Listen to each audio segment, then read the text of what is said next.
Howdy and welcome back to the FARG Motorpool. What are we doing today? In this video we're going to be covering the vehicle. We'll have a good walk around. We'll be looking at French ration packs. We'll be cooking one up and seeing what they taste like, so a bit of cookery in the programme for you as well. And we'll be looking at uniforms. Let's crack on. You right, George?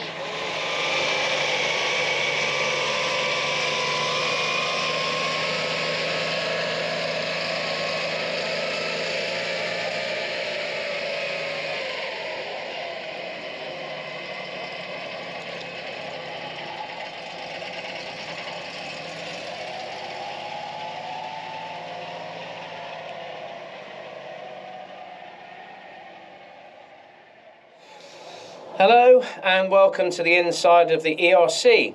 We're up in the turret. I'm in the gunner's position, well, the gun laying position, and Ollie's over in the commander's, and we'll talk you through what we've got around us here. So I'm going to start off by going over to Ollie, and we'll see what he's got on the side of the turret. But the first thing to say is there's quite a bit of room. We've even got some sort of dentistry chair, it seems like, here to sit in. So much better than the AMX-13 or the Panhard AMLs. There's actually room to move and manoeuvre inside of here. So we'll go over and see what's happening on Ollie's side. Hello, so I'm in the commander side of the ERC-90. There's a fair amount of kit on both sides, but the commander over here, what we have is, first of all, a coaxial machine gun. Came in 7.62, this is an AA-52 light machine gun, belt fed, obviously, as you can see. Moving over, we have a dual control for the gun, so if a switch is flipped, the commander can take over control of the gun. I have a sight up here to go with the gun, and this moves at the same time as the gunner's sight on the other side. Moving over, we have some grenade pouches just above our ammo box for the AA-52, so obviously if you get stuck in a bit of trouble, you have grenades there which you can lob out and ruin someone's day with. This is a control box, so we've got stuff to do with the cannon and the machine gun. Then we have this little hatch, which is for getting rid of spent shells for the gun, so you can lob them straight out of there and then they don't cut out the turret anymore. And that closes up just like that. Moving up around here, I have periscopes 360 degrees around my head, so I can look out with the hatch closed and keep in the safety of the turret. And then behind me we have ammo stowage for the main gun. As you can see, there's quite a fair amount, to be honest with you, followed by our radio equipment down there. Thanks, Ollie. So yeah, so we've got 8 rounds being held on that side and 8 on here, that's 16.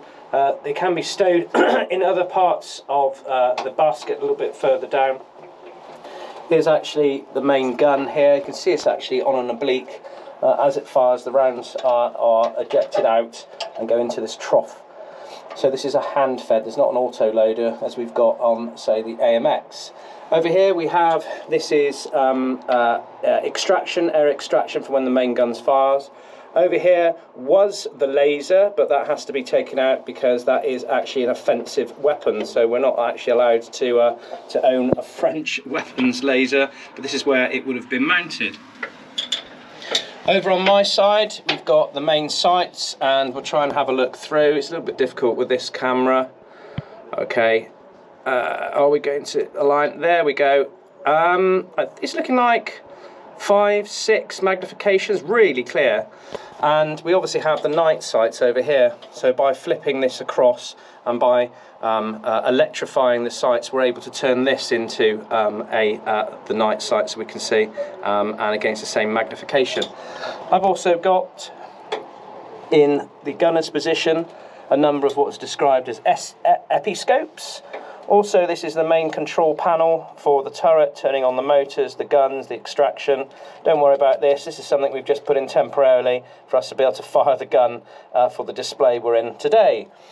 Controls, so this can be brought round in front of me. So the commander would, either myself or the commander would be looking, goodness, it's a bit tight that one. Anyway, so this comes back towards me, and we've obviously got a safety and a fire button on the front. Also on the floor, we can fire the main armaments by kicking across this pedal. So that goes across to take the safety off, stamping down, and the gun is fired. Elevation is through snapping this handle shut, and then it turns and the gun either goes up or goes down. There's an electric motor over here, so you can do it electronically. And this is the traverse, so this is going left and right, and it's very easy to use. You can see there's an electric motor on that as well. So overall, it's quite a spacious, believe it or not, turret. The only thing is this gun is right in the way, and obviously when that fires, that's going to come back, thundering back, and be quite an interesting event. Back here is where you would hold your respirators, as this isn't NBC proof. You'll be expected to wear your own equipment. Lastly, under here, these are the smoke dischargers, so that's the fire button, and that would fire off. We've got four smoke dischargers. I think that you could have 6 fitted. There's only 4 in this one. So that's it. That was a quick tour of the turret. We'll go down and we'll have a look at the driving position next.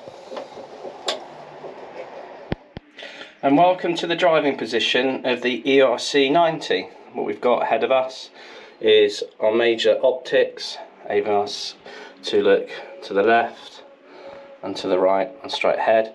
The first thing we'll do to make it a little bit less claustrophobic is undo these 2 locks here, and this top section of the hatch is spring loaded and that jumps up. And then over here we have a small catch that we pull to the rear, he says, actually it's the other way, and this whole section here just opens up, and again this is spring loaded, so it shoots out the way. It actually locks down, but we're not going to do that at the moment because we're looking at the dashboard. So over here on the left hand side we have the control for having it in 4-wheel or 6-wheel drive. So pushing this lever down drops the central 2 wheels. Down here we just have taps on hydraulic lines. We have constructor's plate and our radio. Interesting, we've got a nice little light here above this particular optics.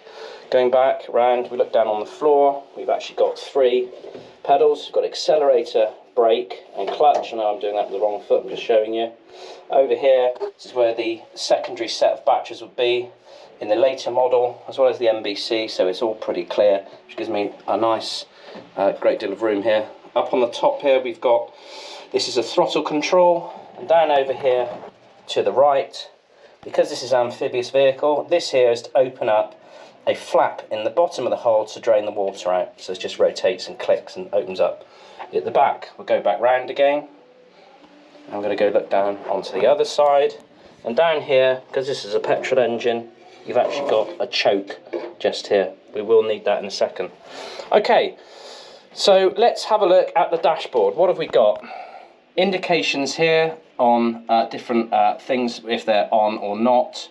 We've got a fuel gauge, which won't have very much on there when we turn it on, because we've only put in 20 litres, so we need to fill that up a bit more. Temperature gauge, at the moment it's electric one, so it's just resting at the moment in the middle. And we've got a rev counter. Sorry, we've got a speedo here, and the actual distance we think that the vehicle's actually done is 3,497 kilometres, so it's about 3,000 miles. We have our battery and contact and ignition, a lovely sort of joystick here that gives us numbers of indicators, dipped lights and our horn. The lighting is, you can have it in a civilian mode, you can have it in a war mode, which obviously most of the things are switched off, or if you're in convoy. Next to it, if you can just about see, is the siren. So it's got a loud siren on the outside, dipped lights and hazards. Going across to the middle, we have this futuristic little electronic readout here, and you can actually have the alarms sound or visual. I can assure you when they're on sound they're quite loud, so we're going to leave it on visual, and so therefore the screen will light up. Here we can actually show how the gears work, so it's very, very similar, if not identical, to the Panhard AML, where we've got a reverse first, second, third. You go across the gate, and this is the low ratio box, and you go into the high ratio box. So you come in again at another third, fourth, 5 and 6. This little gate here can be a bit tricky to navigate across, but as I said, this is exactly the same as you get on the Panhard AML, no change whatsoever. So great that that sort of carried on through. As I showed you earlier, it does have a clutch, so obviously we've got a clutch now and not a semi-automatic clutch like we had in the AML, which was quite complicated. Here we go, revs, which is great. We've got our little microphone, sorry, our little speaker here for the audio alarms. We've got the power for the windscreen wipers. Well, no, in fact, this is just a general power outlet. Here's the one for the windscreen wipers, and you can actually switch them on. So there is a hood that goes over the driver's position and it has a windscreen wiper in it. This is the electrical circuits again. This is a 6x6 switch. We've got our climates, ventilation and MBC, but we don't have the MBC in this one. This is the air compressor. So interestingly, at the back we have a compressor and an air line, so we can actually inflate the tyres. So this is to turn that on. Here we go, pump de calme. That is the bilge pump. So in the back engine deck, then we are able to pump out any excess water. This is turning the hydrojets on and off. Lastly, we have here, this is the fire button. So if there's a fire, we can click this open and press it. That has been removed as it's a halon, and it would be quite dangerous to let that off. Here we have just lights on and off, full and dip beam. So we will start the vehicle now, and we can see now that the dash is lit up. Green over here means everything's fine. Red means that there's an issue. We've got the extinctor, which means the fire extinguisher, but we knew that that's disconnected anyway. 6x6 is in mode because the tyres are dropped at the moment because it's in a relaxed position, and our batteries are looking good. Okay, that's fine. So we're going to go to contact, which is the next switch. What we can hear now, probably in the background, are the fans. So that's cooling the engine. Still got some fantastic little disco lights going on there, and we're actually going to now give it some choke. So I'm pulling on the choke here, back over, checking that it's in neutral, which it's not. So that was really good to make sure things are ready to go, and then foot on the brake and foot on the clutch just in case. Get myself comfortable here, and then to the starter.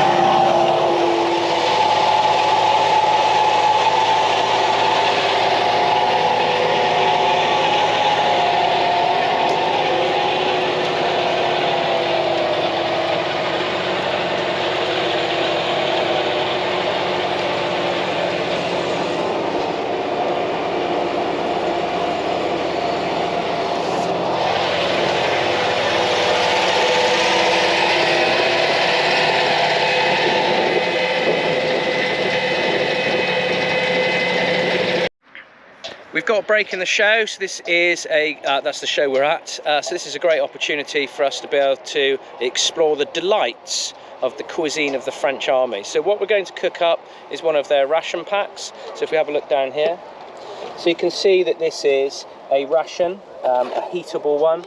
It's within date, thank goodness, because we have eaten a few of these that weren't in date, and there was consequences, is the best way of describing it. So this is going to last one day. There's an incredible amount of calories in this to keep the soldier going, and usually what you find within it is firstly the cooker. There's a handy bin liner as well, which I think is a fantastic thing to put in to get rid of your waste. And oh, French toothpicks, very French, put that over there, I'm sure we'll need that later on. These are water purification tablets, I want to keep away from those. And this is our cooker, so this needs to be bent into shape, and then we place one of these inside. This here is a handle, because if we look down, the actual main courses are cooked inside of their tins. So this is for picking the tin up once it's been heated, so you don't burn yourself. Inside we've got yum yum, I don't know what that is, some sort of fruit, pate fruits, mixing of drinks, brown biscuits, probably where most of the energy is. We've got some nice muesli breakfast. You couldn't go anywhere without some coffee, so we've got our coffee, chocolate and tea in here. Soup, not great, let me see, soup. Not sure what flavour that one is, it says tangy down there, so interesting to see what that's like. This is a spread for sandwiches, which I think is oh, that's help me out, tuna and vegetable. I think this chap isn't inside the tin. I think he made it. So that's fondue, cheese fondue, good one from our chef.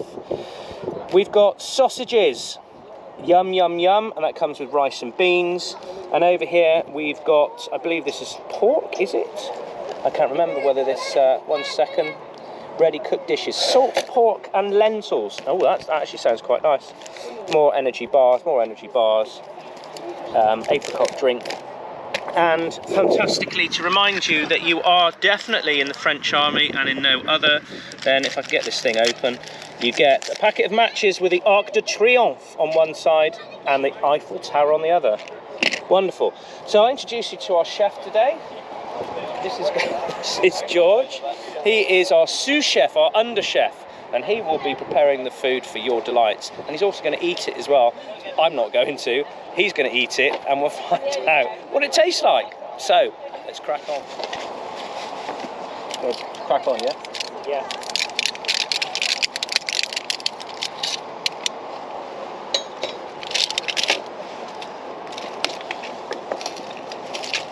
Cool. It looks very appetising there, George.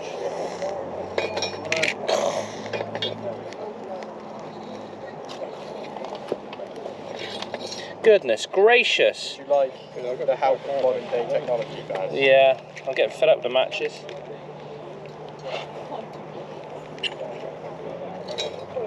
Oh, it's actually burning. I've just picked it up and it's actually got a light. So, that was the end of my fingertips. Look, I've just burnt them off. Okay, Ollie, how's it going? It's quite good actually. We figured out we had to use 2 tablets because 1 wasn't enough, but... Right, so the cooker's not great. No, the British Army ones seem to work a bit better, but with 2 tablets it's fine. Okay, but you only get 6 in a pack, so... Yeah, you only have 2 main meals. Right, unless you want some hot water or something. Okay, and I saw you sneakily eating it, and what's your thoughts? It's very nice. I prefer them over the British rations, definitely. Okay. The meals are a lot nicer. But... Alright, well we might try a bit as well now then. So, let's have a look. There's this pork and lentils. Pork and lentils. Is it salted or something? Yeah, it's quite nice though. Let's have a go. Smells sort of like pate.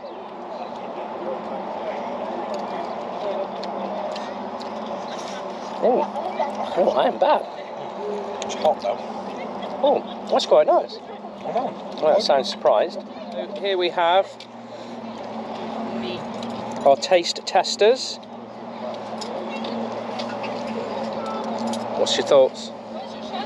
Tastes like a school meal. Tastes like a school meal. Yeah. Okay. School meal's good? Depends what school you went to, I suppose.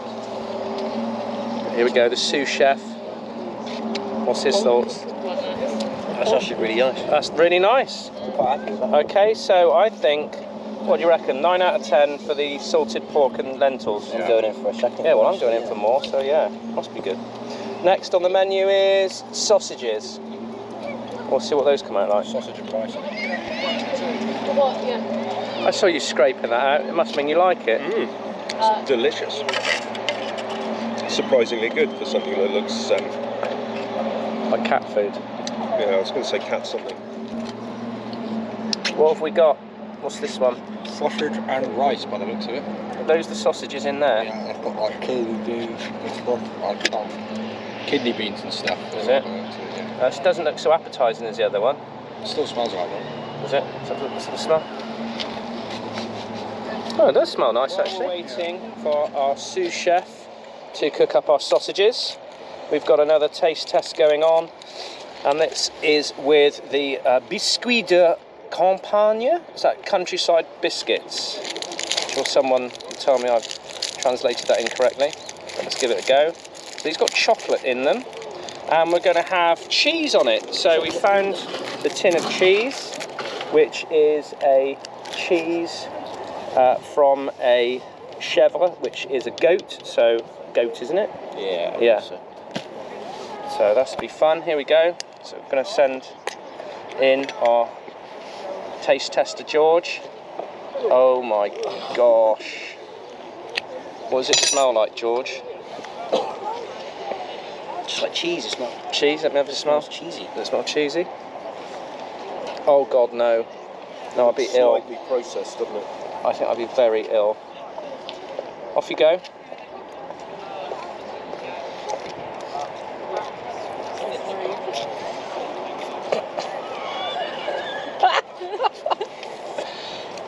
Any good? Yeah, it's not bad. It's not bad. I see you're not. You really look like you're enjoying it. Okay, so I'm sure for a cheese. What are you doing? You're looking for somewhere to go. I think for a cheese connoisseur, they may enjoy that more than us. Here we go. Let's have a second opinion. It's like snot. What do you think? Tangy. Tangy dairyly, yeah. Oh right, tangy. That's not too bad. No one's killed over yet. Right, so, okay, so maybe, what do you reckon on that? That's the only two people we're going to get to eat it. Very salty. The Salty. aftertaste is like how a goat smells. Right, okay, so we'll go with, Full what, of goat socks. 4 out of 10? 3 out of 10? Yeah, it's edible. It's edible. Just about. And what was the biscuit like? Did you eat that? I like them. Okay, Chloe, what are you going to be reviewing?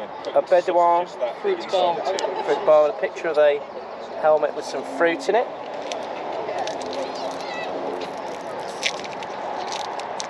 Right, that looks... That's interesting. Okay. Very strange. Yeah, they look like a good 70% or It just breaks apart in your mouth. It's fruity. That's not bad. Then. Not bad, not bad. Okay, marks out of 10. Give it 7. 7. It's a bit dry. Oh, a bit dry. Anyone else want to try? It's apparently it's fruit that had been grown in a helmet. Try to believe the packaging. It's quite lacking in taste. Lacking in taste. So you're Or any substance. It's quite right. So it's just pointless. like fruit dust. Fruit ISO Star Sports Nutrition. Caffeine. Ah, so it's a cereal bar with caffeine in it. Okay, let's see. This does to you. Right, okay.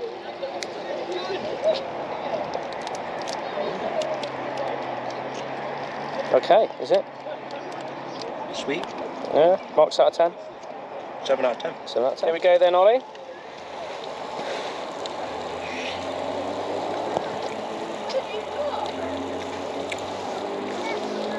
I approve. Yeah, good. That sausage is actually really nice. It's good, isn't it? It's really tasty. Wow. Anyone else? The taste test? Try the sausage, actually. It's like chorizo-y, kind of. Yeah.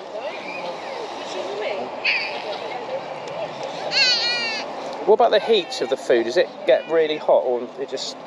It's That's warm, warm enough. It's warm? but only after like 2.5 Yeah? tablets. The 2 tablets Nice, is it? warm up enough. Quality. Try some It's a sausage. bit rubbery at the end. Very nice. Smells nice. Sort of tomatoey, sort of peppers.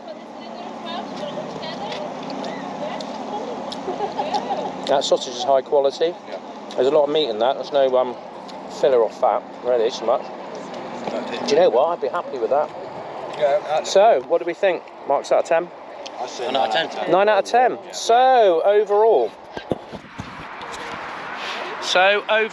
the French ration pack, as currently issued to the French forces, from us, is getting on average an 8 out of 10. So the main meals are really nice. There's some weird cheese going on in there that brought that score down, because it might have been 9 out of 10, but if you can find one, grab one. They're delicious.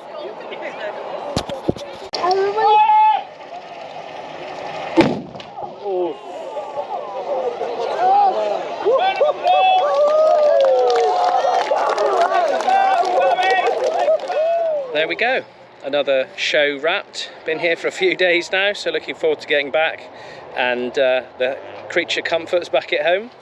Sleeping in the tent's been fun, but I can assure you it was absolutely freezing during the night. We even had ice on the tent, so summer's not just here just yet. Really good show, Helicopter Museum. We're also interviewed by the local media, show you what we were talking about. You had a look at the food, yum yum, that was great. Lots to do with the ERC, and we'll do another video in which we're looking at weapons in the near future. So thanks very much for joining us, and goodbye from us here in Wester-super-Mare.